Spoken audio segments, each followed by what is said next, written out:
ব্যবসা বাণিজ্যের বিশ্লেষণ নিয়ে ডিবিসি নিউজের নিয়মিত আয়োজন ইসলামী ব্যাংক তালিখাতায় স্বাগত জানাচ্ছি আমি রেদওয়ান আহমেদ।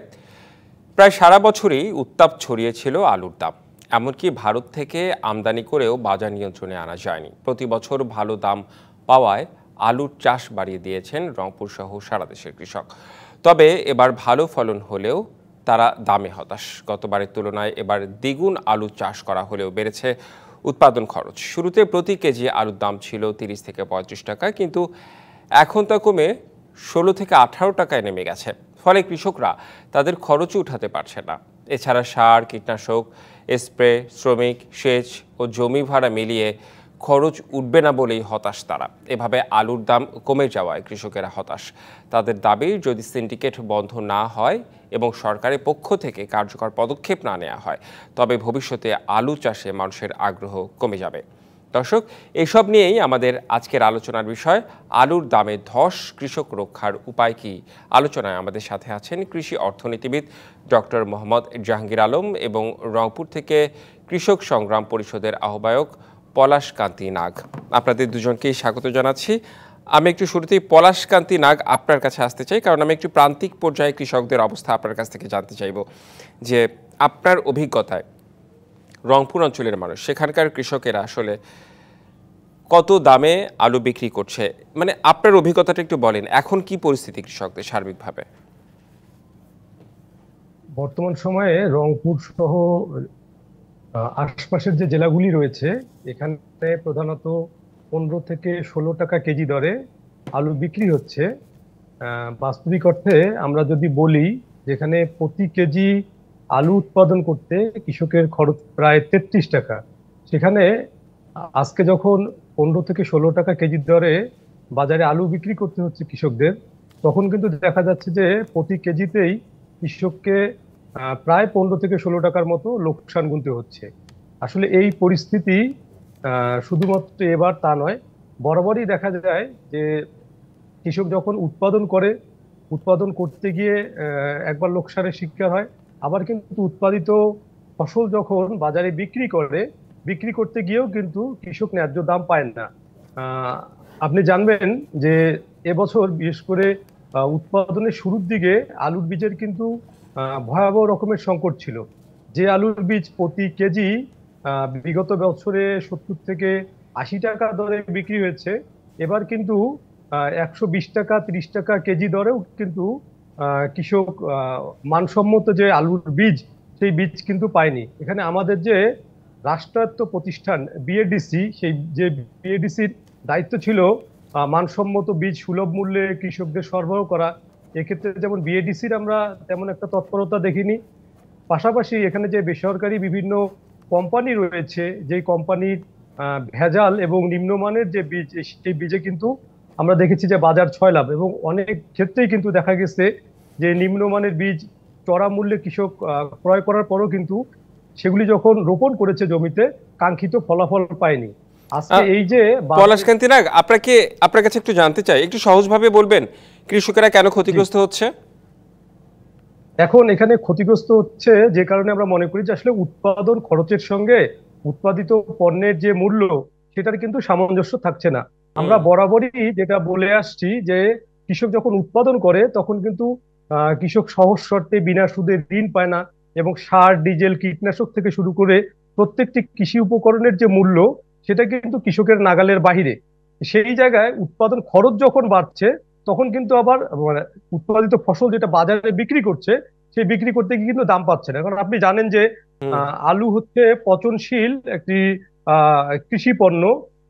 এখন বাজারে দাম না থাকার পরও কৃষক যখন এই আলুটি হিমাগারে রাখতে পারছে না, কিংবা বাড়িতেও সংরক্ষণ করতে পারছে না, তখন কিন্তু নষ্ট হয়ে যাওয়ার ভয়ে বাজারে দাম না থাকার পরও কৃষক কিন্তু এই আলুটি পানির দরে বিক্রি করতে বাধ্য হচ্ছে। সেক্ষেত্রে আমরা যেটা পলাশকান্তি নাগ, একদম প্রান্তিক পর্যায়ে কৃষকের যে অবস্থাটা সেটা আপনি বললেন। আমরা একটু চলে যেতে চাই মোহাম্মদ জাহাঙ্গীর আলম আপনার কাছে। আপনার কাছে জানতে চাই যে পলাশকান্তি নাগ রংপুর থেকে প্রান্তিক পর্যায়ে কৃষকরা যে লাভবান হতে পারছেন না এবং কেন পারছেন না, সেটার ব্যাখ্যা তিনি দিলেন।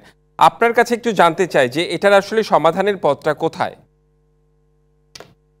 দেখুন, উৎপাদন মৌসুমে শুধু বাংলাদেশে না, পৃথিবীর সব দেশেই উৎপাদিত পণ্য অনেক বেশি পরিমাণে বাজারে আসে, তার জন্য দামটা কমে যায়, পড়ে যায়। কিন্তু বাংলাদেশে যেভাবে তলানিতে পড়ে যায়, এরকম তলানিতে অন্য কোনো দেশে পড়ে না। এবং সেখানে কৃষকদেরকে কিভাবে পরিত্রাণ দিতে হবে সেটারও ব্যবস্থা থাকে। তো আমাদের এবারে যেহেতু সাম্প্রতিক কালে আলুর দাম বেশি ছিল, কৃষক অনেক উৎসাহ নিয়ে এবছর আলুর চাষ করেছে এবং আলুর উৎপাদন ভালো হয়েছে এবং বাজারে আসছে, আলুর দাম পাচ্ছে না। এবং যেই আহ, উৎপাদন খরচ, তার প্রায় অর্ধেক দামে খামার প্রান্তে তারা বিক্রি করছে। এটা শুধু রংপুরে না, এটা প্রায় সারা বাংলাদেশে একই চিত্র আমরা দেখছি, বিভিন্ন পত্র পত্রিকায় আসছে। এখন প্রশ্ন হলো, এই ধরনের উৎপাদনের যখন ভরা মৌসুম থাকে, তখন কিছু কিছু ব্যবস্থা করা হয়, যেটা হয়তো সব কৃষকদের জন্য দাম পেতে সাহায্য করে। যেমন আমাদের পাশের দেশ ভারতের পশ্চিমবঙ্গ এই ধরনের কিছু ব্যবস্থা করা হচ্ছে প্রান্তিক কৃষকদের জন্য, আহ, যাতে হিমাগারে আলু সংরক্ষণ করা যায়, কম দামে সংরক্ষণ করা যায়, তার ব্যবস্থা করা হচ্ছে। এবং অন্যান্য ভাবে কিভাবে তাদেরকে আহ, আহ, মূল্য সমর্থন দেয়া যায় সেটারও ব্যবস্থা করা হচ্ছে, কিন্তু আমরা সেটা করছি না। এখন প্রশ্ন হচ্ছে যে বাংলাদেশে এটা অনেকটা কবওয়েব থিওরি আছে, যে এবছর যদি দাম না পায়, আলুর উৎপাদন ভালো হলো, দাম পেলো না, কিন্তু সামনের বছর কিন্তু আলুর উৎপাদন কমিয়ে দেবে, তখন আবার দাম বেড়ে যাবে। তো এই ধরনের একটা প্রক্রিয়ার মধ্যে আমরা শাকসবজি সহ বিভিন্ন পণ্যের অবস্থা আমাদের কাছে বিরাজমান। এটার একটা প্রধান ইয়ে হলো যে, এক নম্বর হলো যে আমরা সংরক্ষণ করতে পারছি না, দুই নম্বর হলো যে আমরা প্রক্রিয়াকরণ শিল্প, যে প্রক্রিয়াকরণ শিল্প সেটাকেও আমরা খুব প্রচুর সম্প্রসারণ করতে পারিনি। আর একটি বিষয় হলো যে আলু, আমরা কিন্তু চালের ক্ষেত্রে যখন চাল উৎপাদন হয়, তখন সরকারি পর্যায়ে কিছু চাল সংরক্ষণ করা হয়, এবং যখন চালের দাম বেড়ে যায় তখন এটা খোলা বাজারে অপেক্ষাকৃত কম দামে সেটা বিক্রি করা হয়। জি। আলুর ক্ষেত্রে এই ধরনের কোনো ব্যবস্থা নাই। আলুর ক্ষেত্রে তাহলে তো এমন একটা ব্যবস্থা নেওয়া যেতে পারে। নিশ্চয়ই আলুটা এই ধরনের সংরক্ষণের ব্যবস্থা নেওয়া যেতে পারে, বিশেষ করে সরকারি পর্যায়ে অন্তত যদি 5-7 লাখ টন আলু ক্রয় করা যায়, যখন দাম কমে যায় তখন আলুর দামটা অনেকটা ধরে রাখা যাবে, এত বেশি পড়ে যাবে না। কাজে এর জন্য সরকার নিজেদের যে গুদাম আছে সেখানেও রাখতে পারে, অথবা শীতল গুদাম অন্যান্য জায়গা থেকে ভাড়া করে নিয়েও সরকার করতে পারে। এই ধরনের এখন যে একটা পরিস্থিতি, এই পরিস্থিতিতে সরকার ইন্টারভিন করা দরকার, হস্তক্ষেপ করা দরকার, এবং আলু ক্রয় করা দরকার, যাতে করে দামটা এত বেশি নিম্নে নেমে না যায়। জি, নিশ্চয়ই। গুরুত্বপূর্ণ বেশ কিছু কথা শুনলাম। আমরা আরেকবার একটু চলে যেতে চাই পলাশ কান্তি নাগ আপনার কাছে, তবে তার আগে আমরা একটা বিরতিতে যাব। বিরতির পর ফিরে আসে আপনার সাথে কথা বলবো। বেশ কিছু বিষয় আমার প্রশ্ন রয়েছে আলুর এই দাম ইস্যুতে, আপনাদের দুজনের সাথেই কথা বলবো। সঙ্গেই থাকুন আপনারা। বিরতি নিচ্ছি। ব্যবসা বাণিজ্যের বিশ্লেষণ নিয়ে ডিবিসি নিউজের নিয়মিত আয়োজন ইসলামী ব্যাংক টালিখাতায়, সঙ্গেই থাকুন। আবারও স্বাগত জানাচ্ছি ব্যবসা বাণিজ্যের বিশ্লেষণ নিয়ে ডিবিসি নিউজের নিয়মিত আয়োজন ইসলামী ব্যাংক টালিখাতায়। আমাদের আলোচনার বিষয় আলুর দামে ধস, কৃষক রক্ষার উপায় কি। আমাদের সাথে অনলাইনে যুক্ত আছেন কৃষি অর্থনীতিবিদ ডক্টর মোহাম্মদ জাহাঙ্গীর আলম এবং রংপুর থেকে কৃষক সংগ্রাম পরিষদের আহ্বায়ক পলাশ কান্তি নাগ। আবারও বিরতির পর আপনাদের দুজনকেই স্বাগত জানাচ্ছি। পলাশ কান্তি নাগ, আপনার কাছে একটু যেতে চাই। আপনি কৃষকদের একদম মূল সমস্যাটা শুরুর দিকে বলছিলেন। আমি একটু জানতে চাই যে ভারত থেকে আলু আমদানির বিষয়ে সংশ্লিষ্টরা অনেকেই বলছেন যে আমদানির খবরে আলু কেনা কমিয়ে দিয়েছেন তারা। এক্ষেত্রে কি প্রভাব পড়ছে না কৃষকদের মধ্যে? এখন বিষয়টা হচ্ছে যে ভারত থেকে আলু আমদানির কারণে বাজারে কিছুটা প্রভাব তো পড়ছেই, কিন্তু সবচাইতে যেটি বড় কারণ আজকে এই যে বাজার যে দরপতন, আমরা মনে করি যে আসলে সিন্ডিকেট এবং ব্যবসায়ীদের যে কারসাজি, সেই কারসাজির কারণেই কিন্তু আজকে আলু চাষিরা ন্যায্য মূল্য থেকে বঞ্চিত হচ্ছে। আমরা দেখেছি যে আসলে একদম উৎপাদনের শুরু থেকেই যদি বলি, যে এই সিন্ডিকেটের কারণেই কিন্তু কৃষি উপকরণের মূল্য যেমন একদিকে বৃদ্ধি পাচ্ছে, অন্যদিকে কিন্তু এখানে কৃষকও ন্যায্য মূল্য থেকে বঞ্চিত হচ্ছে। আপনার কাছে আমরা একটু জানতে চাই, একটু আমি ইন্টারাপ্ট করতে চাই যে সিন্ডিকেটটা আসলে কারা, মানে সিন্ডিকেটটা কিভাবে হচ্ছে? এখন আমরা যদি বলি যে একদম খোদ কৃষক যখন উৎপাদন করছে, উৎপাদনের সময় তিনি যখন এই মাঠ থেকে এই আলু সহ যে কোনো কৃষি পণ্য বিক্রয় করছে, এই বিক্রয়ের পরে যে বিভিন্ন আহ, হাত বদল হয়ে একদম ভোক্তা পর্যায়ে যখন আসছে, এই এই যে 3-4 হাত যে বদল হচ্ছে, এখানেই কিন্তু ওই মধ্যস্বত্বভোগী ব্যবসায়ী তারাই কিন্তু সিন্ডিকেট করে একদিকে কৃষকদেরকে ন্যায্য মূল্য থেকে বঞ্চিত করছে, অন্যদিকে কিন্তু সাধারণ যে ভোক্তা, ভোক্তাদেরও কিন্তু পকেট কাটছে। আমরা যে কথাটি বলতে চাই যে আসলে এখানে কৃষকের ফসলের মূল্য নির্ধারণের ক্ষেত্রে কিন্তু কৃষকের কোনো ভূমিকা নেই, অথচ যে কৃষক মাথার ঘাম পায়ে ফেলে দিবারাত্রি পরিশ্রম করে উৎপাদন করছে, সেই কৃষক কিন্তু তার ফসলের মূল্য নির্ধারণ করতে পারছে না। আমরা সেক্ষেত্রে মনে করি যে আসলে এখানে যে কৃষকরা প্রতি বছর ধান, আলু, ভুট্টা সহ বিভিন্ন কৃষি ফসল উৎপাদন করে যে ক্ষতিগ্রস্ত হচ্ছে, সেই জায়গায় আসলে এখানে সরকারের উচিত যে 33% মূল্য সহায়তা দিয়ে এখানে কৃষকের কাছ থেকে সেই কৃষি পণ্যটি ক্রয় করা। সেই সাথে যারা ক্ষতিগ্রস্ত হয়েছে, সেই ক্ষতিগ্রস্ত কৃষকদের তালিকা করে তাদেরকে ক্ষতিপূরণের ব্যবস্থা করা। জি, আপনি জেনে থাকবেন কৃষকদের যে সার্বিক বিষয় মোটামুটি এবং করণীয় কি সেই বিষয়টিও আপনি বলছিলেন পলাশ কান্তি নাগ। আমরা চলে যেতে চাই মোহাম্মদ জাহাঙ্গীর আলম আপনার কাছে। আমি একটু সহজ কথায় জানতে চাই যে ভোক্তারা যখন কোনো কিছু কেনে, তারা কম দামে পেলে তারা খুশি হন। এই যে মূল্য নির্ধারণ, কৃষকরা ক্ষতিগ্রস্ত হচ্ছে, ভোক্তারা অনেক কম দামে আলু পাচ্ছে, এই মূল্য নির্ধারণটা আসলে কিভাবে হওয়া উচিত সেই বিষয়টা জানতে চাই। আর যদি বাইরের দেশ থেকে আলু রপ্তানি হয়, আমাদের দেশেই যখন আলু প্রচুর, সেই ক্ষেত্রে তো আসলে প্রভাবটা অনেক বেশি পড়ার কথা। দেখুন, আমি ওই শেষের কথাটা আগে বলি।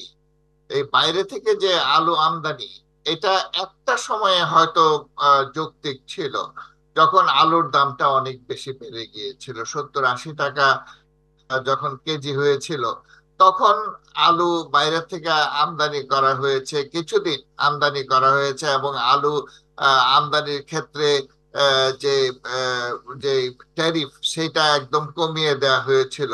তখন এটা হয়তো ঠিক ছিল, কিন্তু এরপরও এটা কন্টিনিউ করেছে যে আলু আমদানি। এটা তো কোনো অবস্থাতেই উৎপাদনের মৌসুম বা তার আগে এটা বন্ধ করে দেওয়া উচিত ছিল, সেটা বন্ধ করা হয়নি। তো এটার একটা বড় প্রভাব এই দাম আহ, দরপতনের ক্ষেত্রে পড়েছে, এটা জি, নিঃসন্দেহে। কাজে এই ক্ষেত্রে সরকারের সচেতনতা আমরা আশা করি। জি, দ্বিতীয় কথা হলো হ্যাঁ, যে আলুর আপনার দামটা কিভাবে নির্ধারণ করা হবে। আসলে আলুর দামটা নির্ধারণ করা হবে উৎপাদন খরচের ভিত্তিতে। উৎপাদন খরচ যা হবে তার চাইতে 20-25% আহ, বেশি আহ, করে, অর্থাৎ 20% লাভ প্রফিট দিয়ে খামার প্রান্তে এটার দাম নির্ধারণ করতে হবে। যদি আলুর দাম 20 টাকা যদি হয় আহ, আপনার উৎপাদন খরচ প্রতি কেজি, তাহলে অন্তত 25 টাকা কেজি ধরে কৃষকের কাছ থেকে দাম এইটা আলুটা কিনতে হবে। না হলে তো কৃষক পরবর্তী বছরে আলু চাষ করবে না। কাজে এখন এই বছর যেটা হয়েছে সেটা হলো যে উৎপাদন খরচের প্রায় অর্ধেক দামে আলু কিনতে। যেমন এখন ঢাকার বাজারে কত আলুর দাম 20 টাকা। তো ঢাকার বাজারে যদি 20 টাকা কেজি হয়, তাহলে রংপুরে খামার প্রান্ত থেকে যখন এটা কিনেছে, এটা তো অনেক কম দামে কিনেছে, অনেক কম দামে, হ্যাঁ, অনেক কম দামে কিনেছে, যেটা শোনা যায় যে 10-12 টাকা কেজি আলু আলু কেনা হয়, এবং সেটা ঢাকায় এসে আপনার 20 টাকা 22 টাকা বিক্রি হয়। তো এটা উৎপাদন মৌসুমে, কিন্তু উৎপাদনের পরে যখন দামটা বেড়ে যায়, তখন কিন্তু আমাদের কৃষক সেই বাড়তি দামের যে প্রফিট সেটা আর পায় না। কারণ এখন যেই আলুটা আছে, এটা আমাদের ব্যবসায়ী যারা আছে তারা কিনে নেয়, এবং তারা কিনে কোল্ড স্টোরেজে রেখে দেয়। আমাদের প্রান্তিক কৃষক যারা আছে তারা এখন ইতিমধ্যেই তারা হয়তো মাঠের থেকে আলুটা বিক্রি করে দেয়, এবং যেহেতু একসঙ্গে অনেক আলু উৎপাদন হয়, সেই কারণে দামটা পড়ে যায়, এবং দামটা যখন পড়ে যায়, তখন এইটার এই ক্ষেত্রে যে তারা যে একটা সরকারি তরফ থেকে একটা সাহায্য সহযোগিতা পাবে, সেটা পায় না। সরকার যদি জি, উপযুক্ত দামে সরকার একটা নির্ধারিত দামে যদি কৃষকদের কাছ থেকে এখন আলুটা কিনে নিত, তাহলে আলুর দামটা এত বেশি পড়ে যেত না, এত বেশি দরপতন হতো না। মূল্য ধসের একমাত্র কারণ হলো প্রচুর কেনা হচ্ছে না। তো জি এই ক্ষেত্রে অবশ্যই সরকারের একটা করণীয় আছে, এবং যে কৃষক ক্ষতিগ্রস্ত হচ্ছে তাকে কিভাবে মূল্য সহায়তা দেওয়া যায় সেটাও চিন্তা করা যায়। পৃথিবীর বিভিন্ন দেশে যখন দ্রব্য মূল্যে ধস নামে, কৃষকের উৎপাদিত পণ্য যখন দাম কমে যায়, তখন মূল্য সহায়তা দেওয়া হয় সরকারের তরফ থেকে। আমার মনে হয় যে এইটাও বিবেচনা করার প্রচুর সুযোগ রয়ে গেছে। জি আমরা হচ্ছে একটু সংক্ষেপে জানতে চাই, যদি উৎপাদন খরচটা যদি বেশি হয় কৃষকের, তাহলে হচ্ছে উৎপাদন খরচের সঙ্গে সামঞ্জস্য রেখে যখন ভোক্তা পর্যন্ত আসবে, কৃষকরা যখন বেশি দামে আলু বিক্রি করবে, ভোক্তার কাছে তো তখন দাম বেড়ে যাবে। এইটা ঠিক আছে, কিন্তু কিন্তু এখন দেখতে হবে যে এখন বাজারে কি দাম। 20 টাকা এখন আলুর দাম, এটা তো খুবই কম। ভোক্তা পর্যায়েও দামটা অনেক কম। আর কৃষক পর্যায়ে যদি 10 টাকা 12 টাকা হয়, তার মানে যদি আপনি 20 টাকাও যদি প্রতি কেজি উৎপাদন খরচ ধরেন, তাহলেও তো অর্ধেক দাম, উৎপাদন খরচের অর্ধেক দামে আলুটা বিক্রি হচ্ছে। জি তাহলে কৃষক তো এখানে একটা বড় লোকসানে পতিত হচ্ছে। জি এই পর্যায়ে যদি আলুটার দাম যদি এখন 25-30 টাকা হয়, অসুবিধা কিছু নেই। এটা এখন যারা কনজিউমার আছে, 20-25-25 টাকা 30 টাকা কেজি দরে আলু কিনতে কখনই তারা পিছু পা হবে না। জি কাজে আমাদেরকে দেখতে হবে যে আলুর দামটা যেন কনজিউমার পর্যায়ে স্বাভাবিক থাকে। এখন তো অস্বাভাবিক, যেখানে উৎপাদন খরচ 20 টাকার উপরে আমাদের কৃষক ভাই এখানে দাবি করছেন যে উৎপাদন খরচটাই এখন কনজিউমার পর্যায়ে যে দাম, তার চেয়েও বেশি উৎপাদন খরচ। সেখানে আমাদের কনজিউমাররা কেন আমাদের কৃষক ভাইদেরকে ঠকিয়ে কেন তারা কম দামে কিনতে চাইবে? জি এটা কখনোই কিনতে অনেক চাইবে না। গুরুত্বপূর্ণ কাজে তথ্য পেলাম আমাদের আপনাদের উচিত কাছে, হবে, এবং আপনাদের আমাদের উচিত দুজনকেই হবে। অনেক অনেক ধন্যবাদ আমাদের আজকের অনুষ্ঠানে যুক্ত হবার জন্য এবং পরামর্শ দেবার জন্য, এবং করণীয় কি সেই প্রসঙ্গেও আপনারা বক্তব্য দিয়েছেন। ব্যবসা বাণিজ্যের বিশ্লেষণ নিয়ে ডিবিসি নিউজের নিয়মিত আয়োজন ইসলামী ব্যাংক টালিখাতায় আজ এ পর্যন্তই। সঙ্গেই থাকুন।